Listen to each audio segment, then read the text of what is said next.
Smart Croissance vous est présenté en partenariat avec France Invest, l'association des acteurs du capital investissement.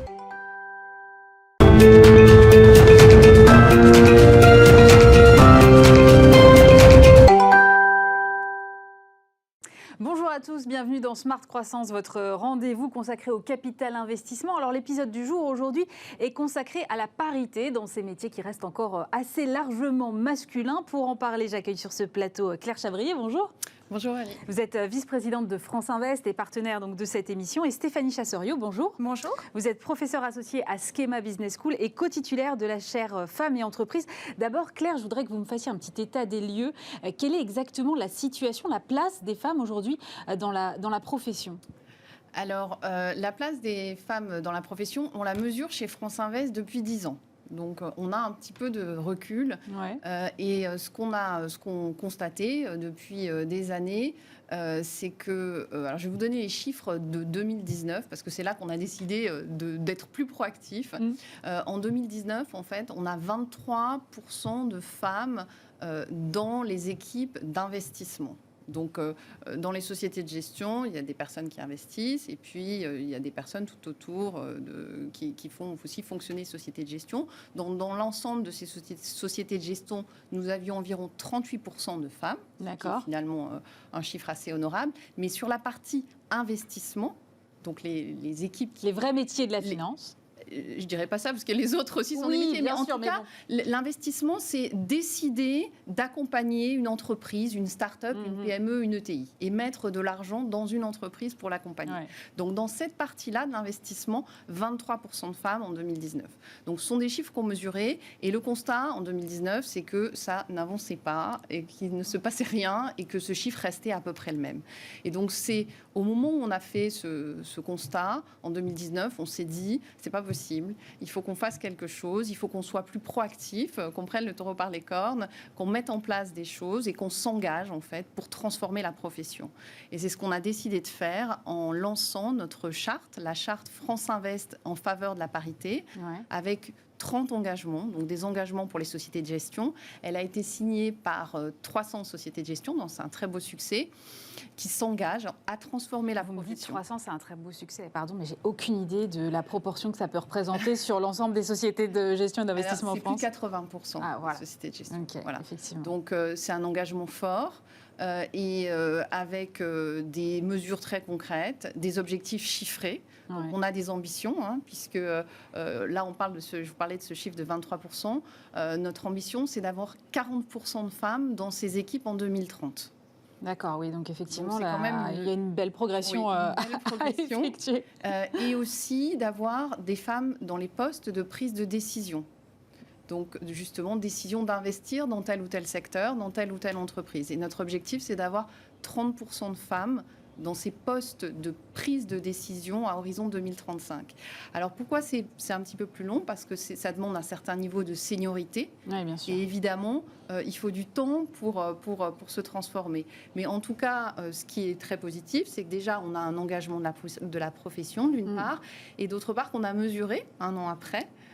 Et qu'aujourd'hui, donc un an plus tard, on a 27% de femmes dans la profession. Donc en un an, en fait, on a vu un grand nombre de recrutements de jeunes femmes dans l'ensemble des sociétés de gestion. Alors, ça va mettre du temps pour que ces femmes atteignent oui, des grimpent les échelons. Voilà. Ça, c'est la vie des entreprises aussi, c'est normal. Voilà. Mais en tout cas, on voit que c'est finalement la signature de cette charte et cet engagement de la profession est en train de porter ses fruits. Après, il faut aussi qu'on accompagne cette transformation, parce que c'est bien de se fixer des objectifs, mais ce n'est pas si simple de les mettre en place. Et donc, on travaille beaucoup sur un ensemble de mesures très concrètes. D'ailleurs, c'est le sujet aussi pour lequel nous sommes là aujourd'hui, pour vous parler de cette formation qu'on met en place avec Schema pour accompagner les sociétés de gestion dans leur transformation, les femmes et les hommes. Alors, justement, je me retourne vers vous, Stéphanie Chasseriau. Comment est-ce que ça se passe dans les écoles ? Est-ce que les femmes, les jeunes filles, se dirigent naturellement vers ces métiers-là ? Et c'est après que ça coince ou c'est dès finalement le recrutement dans les écoles que ça coince? Alors, le point qui ressort, alors même si à Schema, on a dans nos effectifs plus de filles que de garçons, néanmoins, ce qu'on observe, c'est une ségrégation genrée dans l'orientation scolaire, c'est-à-dire que même si à la fin de la première année, garçons et filles présentent les mêmes niveaux de performance dans les disciplines requises pour faire de la finance, il y a quand même une orientation assez forte des filles vers plutôt les métiers des marketing, un peu des RH. Même si on a des programmes de finance où il y a des filles, mais c'est vrai qu'on sent qu'il y a quand même une orientation genrée qui se reflète sur le marché du travail, puisqu'en fait, les professions sont aussi genrées. Il y a un gros travail à faire là-dessus. Et les femmes, les jeunes femmes, vont plutôt vers ça. Donc, c'est vrai que dans les écoles de commerce, il y a un travail qui est fait pour faire connaître les métiers de la finance, travailler avec les métiers de la finance pour dire ce sont aussi des professions pour vous, vous pouvez y aller. Même si, je donnais l'anecdote d'hier, pas plus tard qu'il y a 2 ans, j'ai une jeune fille à la fin de la première année qui vient me voir en disant « ça m'intéresse, mais mes parents m'ont dit que c'était peut-être pas un métier si je voulais avoir une vie de famille ». Donc, vous voyez, c'est-à-dire, il y a des freins probablement qui viennent des jeunes femmes, mais je pense qu'il faut faire attention. Il y a aussi des freins de l'entourage, de l'environnement social, qui envoient des messages à ces jeunes filles en disant « attention, peut-être que ça va être difficile, peut-être ». Donc, c'est un travail collectif qui doit se faire sur les jeunes femmes pour enlever peut-être des freins qu'elles se mettent en disant « je ne suis pas sûre que je vais être capable ». Il y a un travail de communication de la profession, ce que fait France Invest en disant « mais venez, on va vous accueillir ». Et il y a un travail, je pense, au niveau de la sphère de la société sur déconstruire un certain nombre de stéréotypes sur l'idée que les métiers de la finance, les mathématiques ou la capacité de calcul les filles, ça ne va pas ensemble. Vous voyez, il faut agir sur tous les niveaux. Et c'est vrai que nous, en école de commerce, donc les activités de la chaire, les professeurs et les responsables de programmes de finance sont très vigilants justement à dire aux jeunes femmes, venez, on va vous accompagner dans votre parcours professionnel. C'est intéressant que vous nous disiez que finalement les familles disent c'est pas fait et pas compatible pour une vie de famille, pour une femme. Claire Chabry, vous observez ça? Il y a des décrochages après la maternité, par exemple? Oui, ce qu'on observe effectivement, alors déjà, je pense que les métiers de la finance ne sont pas tous bien connus. Et parfois, on mélange un peu justement le capital investissement avec les fusions-acquisitions. Et donc, il y a cette idée, tu n'auras pas de vie, la charge de travail est tellement énorme, c'est pas un job pour une femme. Donc, il y a tout un tas de stéréotypes. Le métier du capital investissement est différent parce que, évidemment, c'est pas le monde des bisounours. Il y a des moments où il faut travailler, mais je pense comme dans tous les métiers. Donc, il y a des moments où ça accélère, mais c'est pas tout le temps le niveau d'accélération permanente qu'on peut avoir dans d'autres métiers de la finance. Donc, je pense que déjà, le métier n'est pas forcément bien connu. Et ça mérite donc d'en parler. Et puis, les jeunes... donc, c'est ce qui fait que les jeunes femmes ont plus de mal à se diriger vers ces filières. Ont plus de mal à se diriger. Voilà. Et donc, mais quand même, c'est vrai que vous avez du mal à les retenir après la maternité ou pas? Alors, on a fait ce constat, effectivement. Donc, on parlait là, les chiffres que je vous ai donnés montrent qu'on les recrute qu'il y a un effort pour les recruter déjà. Donc, on recrute plus de femmes en ce moment, on les attire plus.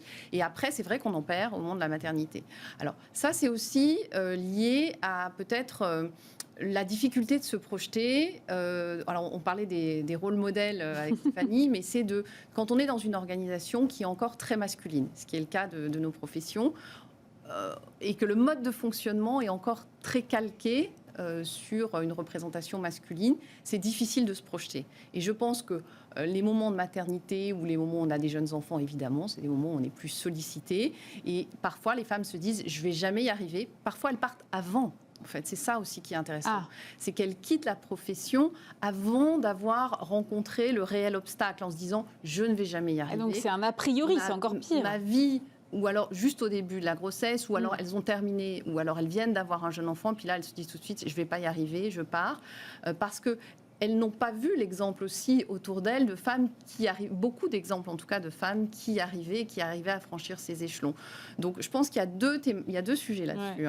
Il y a le sujet déjà d'être vigilant sur le fait, pour les femmes, de ne pas partir avant de rencontrer réellement l'obstacle et de se dire aujourd'hui c'est le cas et c'est ce qu'on fait pour que ce soit plus accueillant est plus facile dans ces moments-là, parce qu'il y a des années avec les jeunes enfants où c'est évidemment plus compliqué.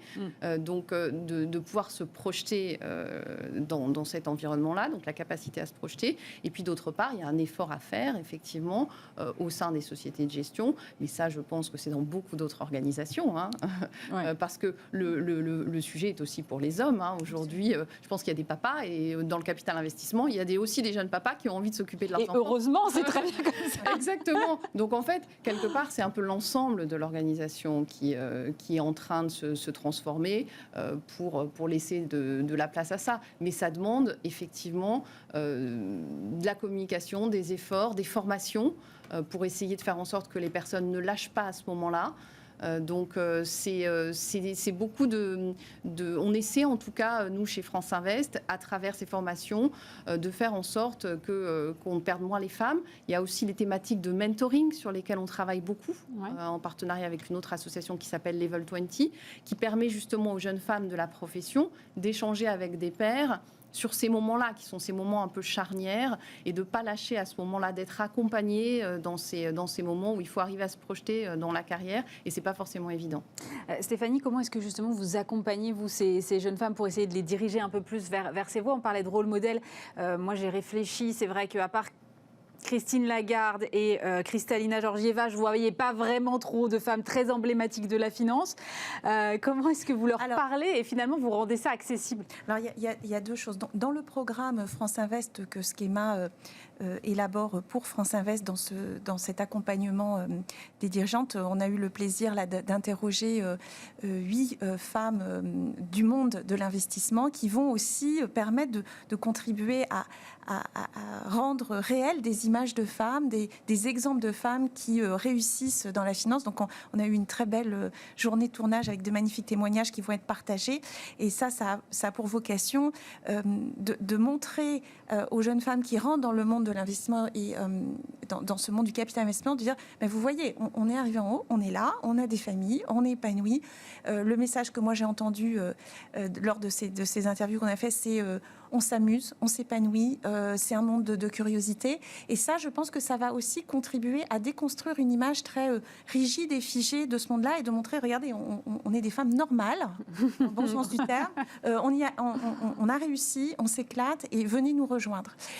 Dans le monde académique, enfin dans le monde des écoles de commerce, je pense qu'on a une grande vigilance à faire aussi. Vous savez, le monde de commerce, on utilise des exemples, des cas. Et je crois qu'il faut que nous, professeurs, on soit très vigilants pour varier nos exemples.